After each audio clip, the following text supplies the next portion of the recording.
Welcome to Steve McDonald's Arts and Crafts, and today what I'm going to do is I'm going to show you how I fill these types of open back bezels with resin, and some of them are quite intricate, and the last thing you want is for them to leak or make a mess everywhere, and you can get some really great results with this. Now, a lot of people buy the special tape that you can use, and that does work really well. I think it's quite expensive. I don't use that sort of tape. What I have is I have a piece of wood here because I want to avoid it going onto my silicone mat or work surface, and I just buy this really quite sticky double-sided tape, and I find this work really well, and I will link everything in the description. And all I do is I put bits of it down onto my board, I go over it with my hand, making sure that it's well stuck down, and then I just take up the edge to reveal the sticky side, and then I make a decision on which ones I'm going to use. I'm going to do quite a few to show you the different ways that you can do it. I will pop these on where I want them, and I'm not in any particular order. I have this acrylic rolling pin that I use for my polymer clay and things like that, but you could use any sort of weight or any sort of rolling pin, and then I just go over it like this to try and ensure that that is stuck down. Everywhere needs to be stuck down. I'm going to do a mixture of some translucent colours, some mica powder, and just some ordinary pigment and some glitter as well, to show you what they look like and how different they look when you've finished it like that. And doing it on a board, I find it allows them to keep nice and flat and nice and level.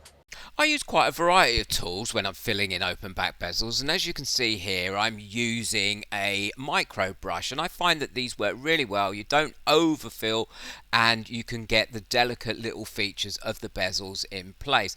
The same here with the eye as well, and you can use toothpicks, and I do use toothpicks and pipettes and blunt nose needles.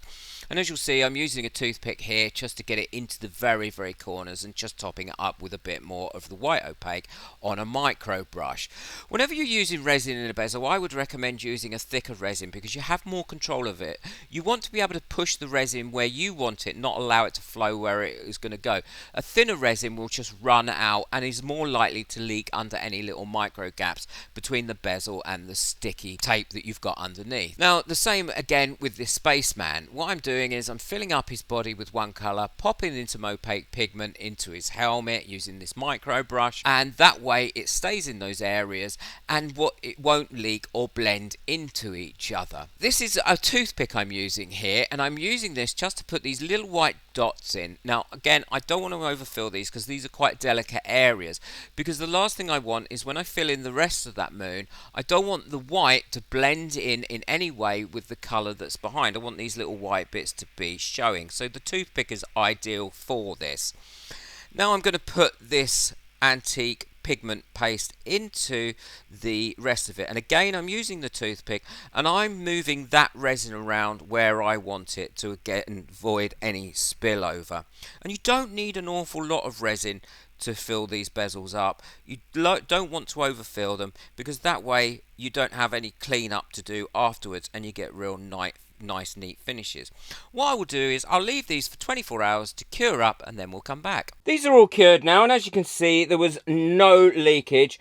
There was a little bit of spillover, but that was where I wasn't careful, and this works really well. So the easiest way now to get these off of this tape is just use something like this little plastic palette knife here, pop it under, okay, and then they should just pop off. There we go. And this tape doesn't actually leave too much of a residue on the back of it, and if it is got a residue, let this cure up again, carry on curing up for about another 24 hours, and then you can just get it off with a little bit of a baby wipe or some alcohol. I'm going to continue and take these off. They're really easy, and then I'm going to come back and I'll show you what they look like completely, and then I'll finish them off and make them up into some jewellery. For the smaller little charms, like the little leaves, the bunny, even the whale, rocket, you can buy these little stretchy bracelets. and I will link them in the description below. These are really easy to put on. You just need to get your jewellery tools, and I will list some really good and very reasonably priced jewellery tools into the description below. You just take your little charm and you just pop it on there and then close up the little loop. So I'm going to put quite a few on this bracelet using this technique, and it's a good way to get people starting off using them and to making jewellery that will sell really, really easily. You could sell this as a bundle, or you could sell it individually. Get people to start collecting your charms that you make. And you can have this set up. So what I would do is have quite a few of these bezels set up already. And then when you've got leftover resin, you can just pop your leftover resin into the charms and let it cure up. And then you've not wasted anything, but you've made something else that's quite valuable as well and easy to sell. So there we go. That's all finished now. And as you can see, those little charms with the transparent, the little whale with the glitter in it, are all finished, and they're nicely on that bracelet. Easy project, really nice and effective, and easy, I think, to sell, and would make a really personalised gift. These are the pendants that I made, and as you can see, that's nice and sparkly, and also it's quite transparent. I also made one that wasn't transparent. There's the one with all the little white details in, and the star with all the leftover bits in. I think that's come out really well. And the little heart that has got the glitter in there as well. And what I will be showing is soon in a video is how to make your own open back bezels, because it's actually a lot easier than you think, and you can make all your own shape. Now, how I would do this is I would choose one of these push bails. I will link everything again, like I said, in the description below, so it's easy to get to. And I would just pop it on one of those little open back bezels, push the bezel together so that both posts are through the loop, and then just add a cord to it, whichever cord you like, whether you like a cord or whether you like a chain. Personally, I like the cords on it. I'll link these cords again in the description. And there we go. You've got a nice little pendant that's glittery and easy to make and see. But if you don't want to do it like that, then all you need to do is add a nice sized jump ring to the pendant if you don't like the open back bezels. And there's that one.